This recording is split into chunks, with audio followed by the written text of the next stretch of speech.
শেষ একটা বিষয় শুধু বলে যাব, এসআইআর বিষয়টা কি? এসআইআর বিষয়টা কি? অ্যাকচুয়ালি ভারতবর্ষের আগে 12 বার 13 বার এসআইআর হয়েছে, নির্বাচন কমিশনরা বলছে 8 বার হয়েছে, আমি এটা ধরেই চলছি। এসআইআর দেশের জন্য হওয়া ভালো, কিন্তু বর্তমান যে এসআইআর হচ্ছে এই এসআইআরটা হলো রাজনীতির এসআইআর। এটা আমাদের জন্য বড় ভয়ঙ্কর, দেশের জন্য ভয়ঙ্কর। এ থেকে আমাদের সবাইকে সজাগ হওয়া দরকার আছে না নাই?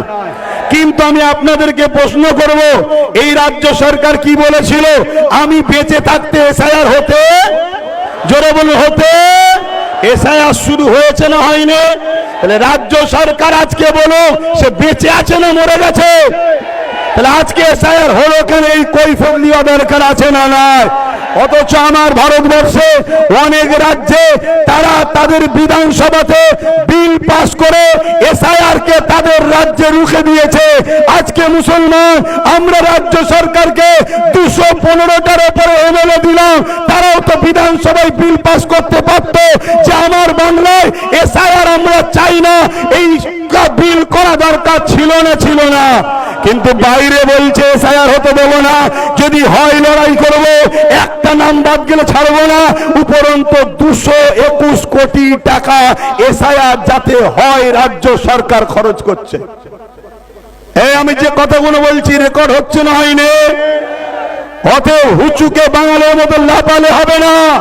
তোমার মধ্যে যারা পরিমাণ যদি ইনসানিয়ত থাকে, তুমি যদি ইসলামের ঘরের সন্তান হও, তাহলে এই কথাকে যাচাই বাছাই করো, করে আব্বাস সিদ্দিকীর বিরোধী করো।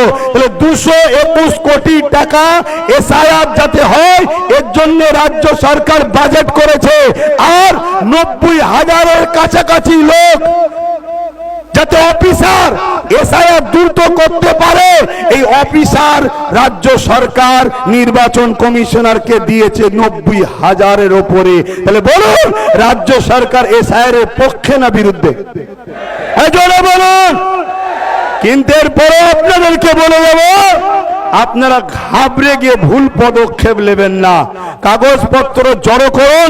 কারণ আপনাদের ভোটেই যদি 21-এ কেউ সরকার হতে পারে, আপনাদের ভোটেই যদি 24-এ কেউ এমপি হতে পারে, আপনাদের ভোটেই যদি কেউ প্রধান হতে পারে, তাহলে আজ আপনাকে ভোট দেবে সেই এমএলএ, এমপি, মন্ত্রী, প্রধান করে আমাদের ধরা দরকার আছে না নেই?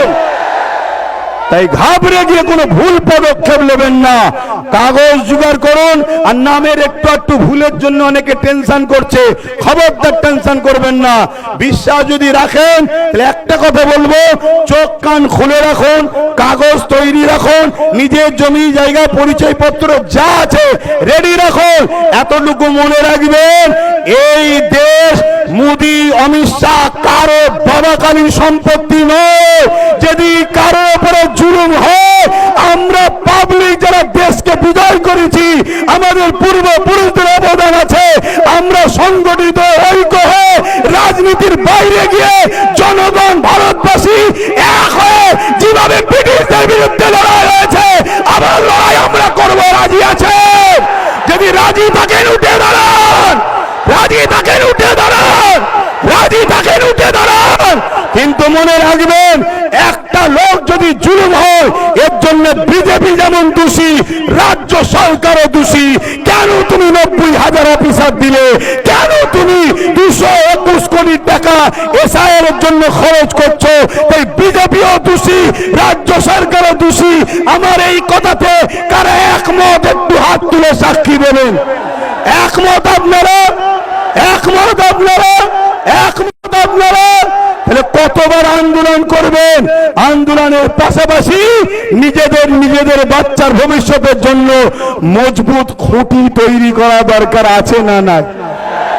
রাস্তা দিয়ে যাচ্ছেন, একটা কথা শুনে যান, রাস্তা দিয়ে যাচ্ছেন, কুকুর ঘেউ ঘেউ করছে, শুনছেন তো?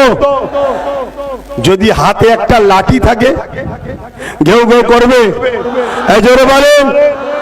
খালি হাতে আছি বলে এতিম বাচ্চাকে সবাই যেমন লুটে যায়, আমাদের কেউ নেই বলে যে যা খুশি করে যাচ্ছে। সবে একটা লাঠি হয়েছে,